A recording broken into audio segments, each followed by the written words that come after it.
สบายดีพี่น้องมาทุกคนเบิ่งพี่น้องหนามันนะถ้าแต่ครีมกันแดดแล้วก็ออกมาคิวกับบไดแต้มพี่น้องซอคิวมันยังเรือกระแต๊ดเดียวพี่น้องจักมันเหี่ยจักอยู่ใส่บ่เห็นออโต้เล่นแล้วก็บ่เห็นเงาออกมาเนี่ยกินข้าวเปียกแล้วก็สิไปซื้อพี่น้องซื้อซอคิวอ้าวโอ้ยพอเลยลูกเจ้ากับน้ำพอแล้วสะจอกเอาดื้อเถอะนี่ขนมนี่บอมบ่นี่นมนี่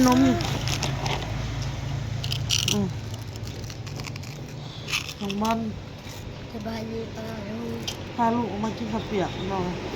พอแอร์กับมาแล้วเรียบร้อยแล้วพี่น้องแต่ว่าเพิ่นอยู่เรือนพี่น้อง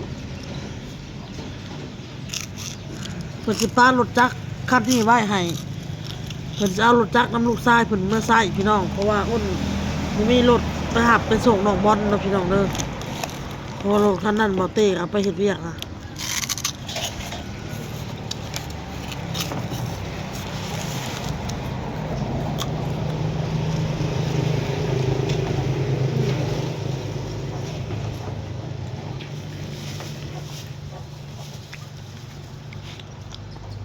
ลูกกับลูกพี่น้องแพงเพิ่นน่ะ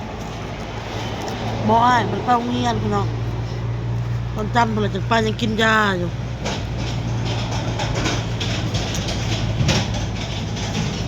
แล้วล่ะแล้วเรียบร้อยพี่น้องข้าวเปียกโอ้โห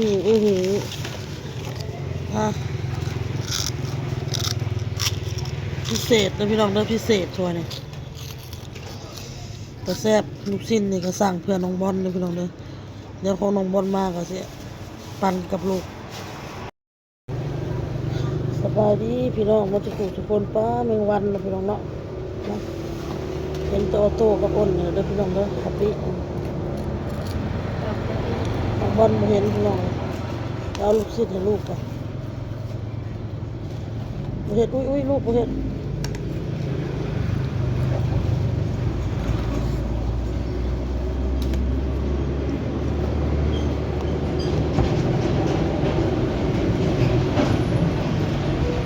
มี10 ลูกปันกันคนละ5 ลูกพอของน้องบอลน่ะมีมานำถ้วย2 ลูกกินลูกปรุงใส่น้ำปลาดิน้ำตาลเอาใส่ปรุงเอา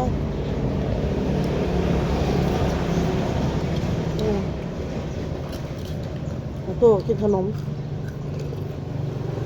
เนี่ยเอามาให้น้องเห็นนะ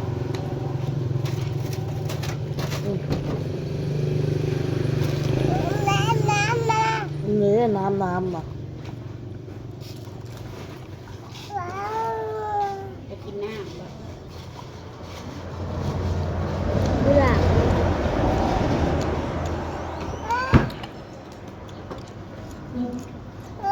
มันไม่อาหารนะอาหาร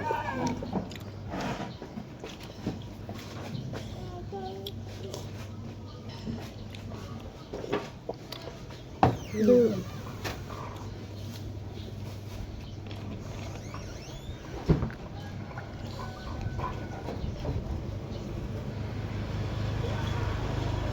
ให้น้องเห็นแม่บอกเอาไปปุ๊บ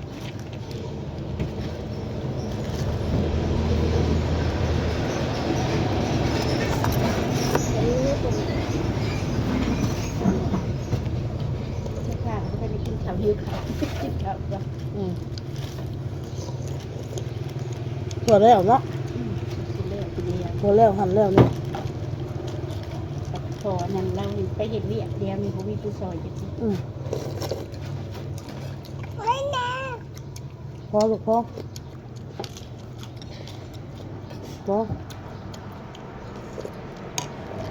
แล้วน้ำเปล่ามากินพี่น้องร้อยเอาโต้นะ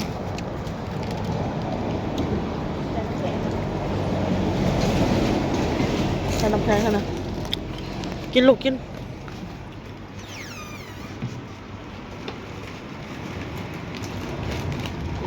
มันขนม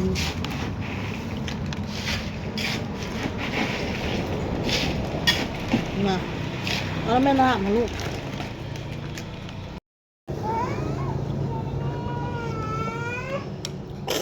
เห็ดแล้วนั่นเห็ดแล้วนั่นอันนี้ขนมเนี่ยอันนี้ขนมนี่นมนี่ลูก ได้โชว์อ้ายบ่วัน สอกิโลลูกจ้ากิโล พอไปกัน สอไปเห็ดเวียดไปอยู่สวรรค์ เลย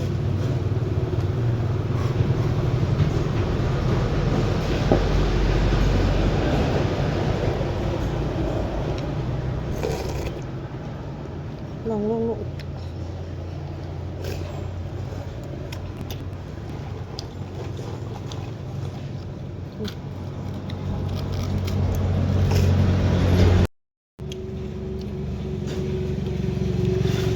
โทรศัพท์ก็อยู่แต่ตาข้างจะเป็นค่ะ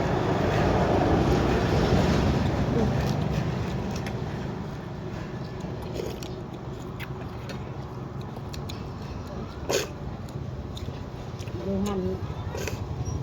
ยามเฮ็ดก็ได้กินเฮ็ดก่อนหมูเนาะอยู่หันสบายเนาะเอ้ยอยากจะโทรขึ้นแล้วแม่ต้องหาทางแล้ว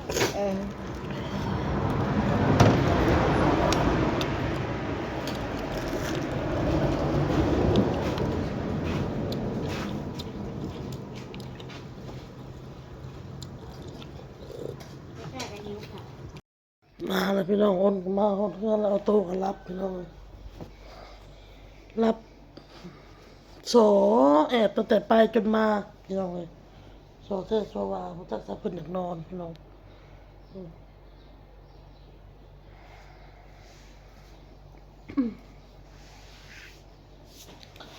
นอนละกินกับเปียกก็เกือบบ่แล้วพอแอก็ไปซื้อนะอ้นไปซื้อข้าวเปียกให้พี่น้องเลยซื้อข้าวเปียกให้บ่แม่นซื้อข้าวเปียกซื้อข้าวผัดทะเลให้ซื้อผัดทะเลให้กินเด้อพี่น้องเด้อซื้อน้ำเคี้ยวตุกหนึงมาให้กินข้าวผัดนั่นแหละตั้งหน่อยอ้นสิไปมาข้าวมาหน้าไว้มื้อแลงบางทีอ้นจะเฮ็ดก้อยปลาสุพอกินเด้อพี่น้องเด้อ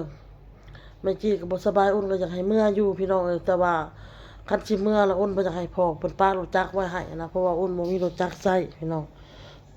เที่ยวให้น้องบอลไปหับไปส่งน้องบอลไปโรงเรียนเนาะแล้วลูกชายเพิ่นสิอยู่สวรรค์น่ะเพิ่นยังไปเวียกอยู่พี่น้องเอ้ยเราไปเวียกไปขับรถนำเพิ่นมาเรามาแล้วเราสิขับรถจักรน่ะออกมาพี่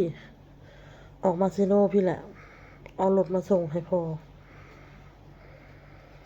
โอนก็มุนก็นำให้โทรไปเล่นพุ่นพี่น้องอยู่เพื่อนพุ่นให้ออโต้ตื่นก่อนพี่น้องออโต้ตื่นแล้วก็จังสิไปพี่น้องเนาะไปปะลูกเขาตื่นมาบ่เห็นไผมันสิหายมันสิแอบขันยั่วพี่น้องพอออโต้คันได้แอบเลยแอบอยู่หันเมื่อคืนนี่ก็แอบพอแอบแท้แอบว่าแอบปากกาเอานมให้กินยังแอบมดนม2 เต้ายังแอบอยู่เพราะว่าหากสัตว์ออกเมื่อคืนนี่พี่น้องเลยหากแท้หากว่าเอาโต้กันนะ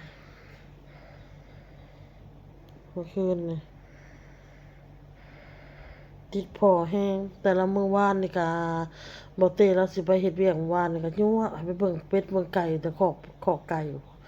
ยั่วเพราะว่ามันไก่มันเบาะได้ลูกน้อยเด้ก็ยั่วให้เพิ่นไปเล่นน้ำลูกไก่เมื่อวานนี่ค่ะพ่อเพิ่นสิได้ไปแล้วหันมาบ่เห็นแม่บ่เห็นพ่อก็อยู่แล้วก็ย่าเศร้านะพี่น้องมามื้อนี้ก็เฮ็ดแต่ได้ก็ยังให้เฮ็ดได้ก็ยังให้อยู่บ่เต้ขายตู้ออกไปออกกึบเพิ่นก็ให้ซื้ออยู่ในแล้วก็ขี่รถไปเลยปะให้เลยอ้นก็บ่ยั่วอันใดก็บ่มิดยั่วอันใดก็บ่มิดเอาอันใดก็บ่มิดอ้นก็ปะให้จนเศร้าเองพี่น้องให้จนสะอื้นซะว่าติดพ่อติดคักติดแน่แท้ๆนะ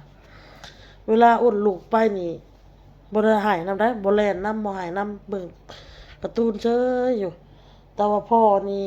ลูกไปปุ๊บปั๊บมันข้อยสิพังเพลงข้อยสิเบิ่งการ์ตูนก็ย่าพี่น้องข้อยต้องให้ไปนำลูกข้อยต้องลุกพูดผิดโลด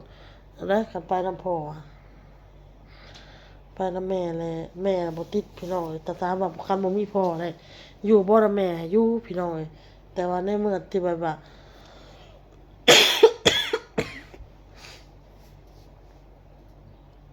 คันพ่อลูกไปไสนี่บ่ได้เลยต้องให้ไปนำพ่อสิอาบน้ำเข้าห้องน้ำก็ต้องเข้านำโพดอะลีออโต้นี่พี่น้องติดพ่อแฮงไปน่ะแอบตั้งแต่ไปกินกระเปียกจนบ่แล้ว พอแอร์เราสิแป้งหัวให้เนาะให้ซื้อเล็กลวดมากก็ยังบ่ได้ซื้อมีไก่น้อยเบาะแน่ตอนแรงแดดอ่อนๆกับพี่น้องเอ้ยโอนสิไปซื้อเล็กลวดมาให้พอเห็นหัวแล้วก็สิไปซื้อข้าวป้ายมาให้ไก่น้อยนำบ่ไก่น้อยเบาะลูกออกมา6ตัวตายตัวหนึงหมุดจึกพี่น้องเอ้ยหมุดจึกมันก็เลยตายตัวเดียวโอเคพี่น้องคลิปนี้ก็พอกันคลิปหน้าพี่น้องเอ้ยอ้นก็สิพักผ่อนน้องบอนตึน้องบอนกะให้กินยาพี่น้องเพราะว่ายาหมอจัดให้ถึงเราสิมีอาการดี แต่ก็ต้องให้กินให้หมดยาหั่นนะพี่น้องตามหมอเพิ่นบอกพี่น้องกินหมดแล้วก็สิหยุดล่ะให้ไปกินยากลุ่มแล้วก็นอนอ้ายก็ได้น้องก็นอนพี่น้องโอเคพี่น้องพอกันคลิปหน้าสบายดีพี่น้องบาย